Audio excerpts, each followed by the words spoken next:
Hi, I'm Greg Miller and this is my presentation combining exclusive conscious perspectives for the joint session 2020.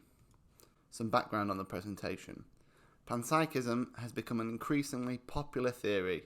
This is because it proposes to be realist, naturalistic, and it preserves the causal efficacy of the mental. The big problem for panpsychism is the combination problem. There are different versions and several ways to formulate the combination problem. For example, David Chalmers' panpsychist zombies, Michael Lockwood's the grain problem, or Philip Goff's revelation problem. But here I want to focus on Sam Coleman's real combination problem, which can be stated as follows. Subjects cannot be proper parts of other subjects because their perspectives are essentially exclusive, and exclusivity precludes proper parthood. Overview. The question is, what is responsible for subjects and their perspectives being essentially exclusive? I want to ask, what features ground the property of exclusivity? Now, there's some tentative and possible answers here. Maybe it's a positive phenomenological feature, a quale or phenomenal content of exclusion. Maybe it's an awareness of the awareness quality model of the consciousness. Maybe it's the reach of a subject's introspective capacities. Maybe it's the putative boundary of a conscious subject's phenomenal field. Or maybe it's a form of phenomenal holism which somehow incorporates absences. Here I want to argue that either these features could ground exclusivity and preclude proper parthood relations, but they're not essential to consciousness, or that these features, if essential to consciousness, don't actually preclude proper parthood relations between subjects. The structure of this presentation, well, first I'll outline Coleman's problem, then I'll consider each of these features as a means of rejecting premises 2 or 3 of his argument, and I'll start with rejecting 3, and then I'll move on to rejecting 2. The real combination problem. Coleman says subjects' perspectives are defined as being exclusive, which is expressed with a "to the exclusion of everything else" clause in the description of their set of experiences. So, for example, the taste of coffee in your mouth, the sound of dogs barking outside, the smell of toast burning, to the exclusion of everything else. Now, because experience excludes as well as includes, this allows Coleman to say that parthood between subjects is incoherent. So take the toy example of 3 subjects, one called blue, one called red, and the subject they compose, Uber. One's consciousness, blues, is pervaded by a unitary blueness. The other, reds, by redness, and that is all they experience respectively. To say these points of view were present as components in the experiential perspective of the Uber subject which they compose would therefore be to say that the Uber subject experienced a unitary phenomenal blueness and a unitary phenomenal redness, to the exclusion of all others. In other words, the subject whole would be having an experience of each part's experiences to the exclusion of every other part, which is contrary to our hypothesis and would be positively incoherent. We can formulate this as the argument from exclusion. Premise 1. If subjects stand in proper parthood relations to one another, then their perspectives must also stand in proper parthood relations to one another. 2. All subjects have perspectives which are defined inclusively by what they experience, but also exclusively by what they do not experience. 3. If subjects' perspectives are exclusive, then they cannot stand in proper parthood relations to other subjects' perspectives. Hence, subjects cannot stand in proper parthood relations to one another. To respond to this, I want to ask, as I suggested, what grounds exclusivity? The 5 things we looked at the start allow us to either reject premise 2 or 3 of this argument. So, if it's D, the boundary of the phenomenal field, or some form of phenomenal holism including absences, well, I think this allows us to reject premise 2, and it undermines exclusivity as an essential feature. If it is a quale of exclusion or a phenomenal content of an exclusion, an awareness of the awareness content model, or the reach of a subject's introspection, well, this allows us to reject premise 3, because it grants exclusivity, but it shows it doesn't actually generate incoherence. Rejecting premise 3, incorporating exclusion, aka These features don't preclude parthood. Okay, what if it's a positive quale of exclusion or a phenomenal content of exclusion? Well, there's two responses that constitutive panpsychists can make: deflate the phenomenology or claim that it's altered. Deflation would claim that the exclusion phenomenology isn't primitive or sui generis, but merely some other form of phenomenology that have been reified to be exclusion. The analogue here is the debate in cognitive phenomenology, where one side of the debate say there's a constitutive, proprietary, sui generis and primitive phenomenology of thought, and the other side of the debate would say, no, there are other forms of phenomenology that are being reified to be a phenomenology of thought. A candidate here could be the particularity, homogeneity, and felt location of our experiences. Alteration. Exclusion phenomenology is mutually altered when subjects are parts of other subjects. A candidate for this would be Luke Roloff's co-presentation account or Leibniz's living mirror account. The problem with this, however, is that we can't adopt alteration if exclusion is essential.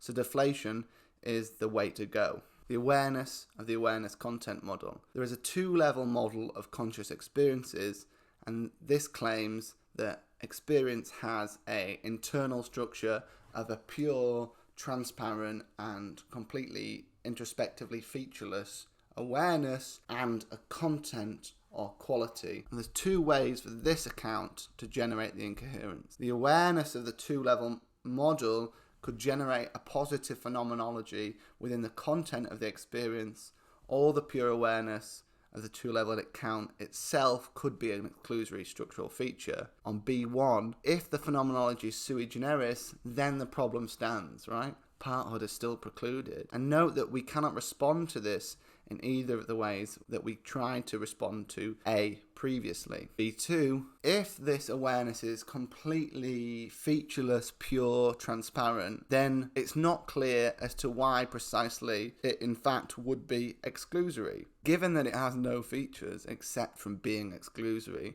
and it is completely unintrospectable, why does it have that feature of being exclusory? What justifies us in being able to say that it is, other than merely stipulating it is? The reach of introspection. Introspection, a subject's ability to reflect upon their experiences as they're happening, or just happened. The reach, well, that's the set of experiences which a subject can, at a given time, introspect. Now, you may think the reach of introspection grounds exclusion. Exclusion is a subject's inability to introspect beyond their reach. As Coleman says, if there is a question over whether a certain experiential element is part of your mind or part of mine, the question is to be settled by which of our minds has or could have introspective access to that element. Whichever way the matter falls, we will still have two distinct phenomenal perspectives here. The problem is that a whole can have a set of experiences, its parts can have subsets of those experiences, and there will be no subject which would be violating exclusion, because no subject would be able to introspect experiences beyond their reach. Consider a whole who has the set of experiences 1 through 6, and a proper part of that subject who has the set of experiences 1 and 2, and a second proper part of that subject who has a set of experiences 5 and 6. Exclusion is not violated here. No subject introspects experiences beyond their reach. Even if those two proper parts were non-discrete and were in fact distinct, thereby introspecting one shared experience, this still wouldn't violate the reach of their introspective capacities. And importantly, Coleman tacitly agrees with this too. Rejecting premise 2, exclusion is inessential, aka not all subjects are exclusive, so mereologically related ones don't need to be. Now, some people have claimed that exclusion is grounded in the boundary of the phenomenal field. What does this mean? Well, we can define synchronic boundedness as follows.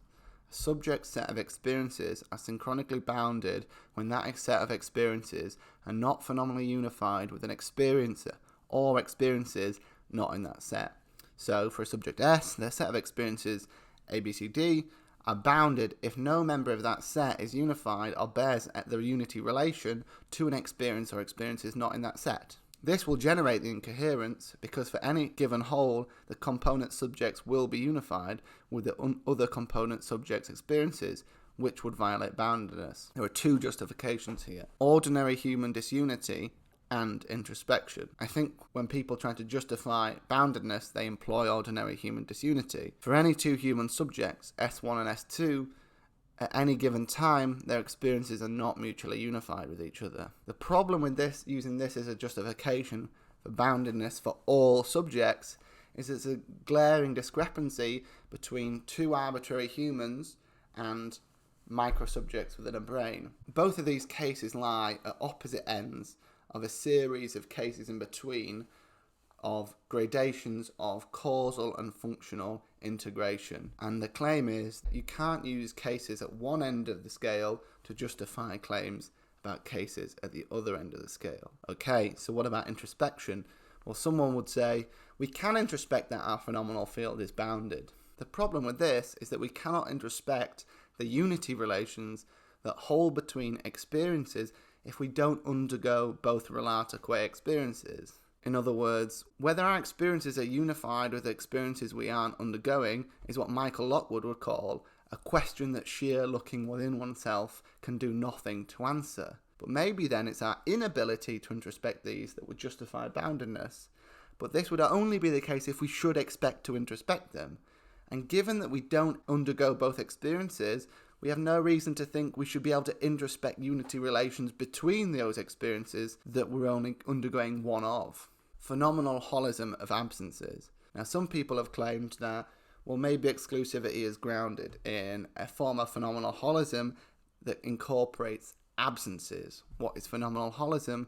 Well, it's the claim that the phenomenal character of an experience is constitutively dependent upon the phenomenal characters of the members of the set of experiences it is unified with, i.e.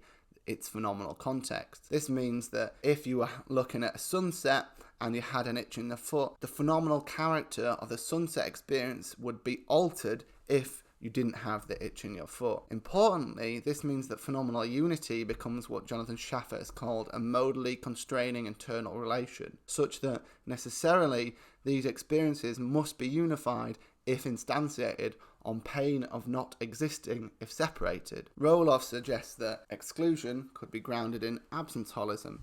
We define this as follows. The phenomenal character of an experience is dependent upon the phenomenal characters of the members of the set of experiences it is unified with, and those experiences it is not unified with. The problem is it seems implausible that this would be an essential feature of consciousness. Why? Because it turns phenomenal disunity into a modally constraining relation. It would mean the existence or non-existence of an experience in the set of experiences not unified with my own determines the existence and character of my own experiences. Think of an example. If Zadie Smith is sat deciding whether to drink tea or coffee at this moment, whether she undergoes a tea experience or a coffee experience at the very next moment will constitutively determine my experiences such that they didn't exist if she chose one over the other. And it seems highly unlikely or very implausible that this is an essential feature of consciousness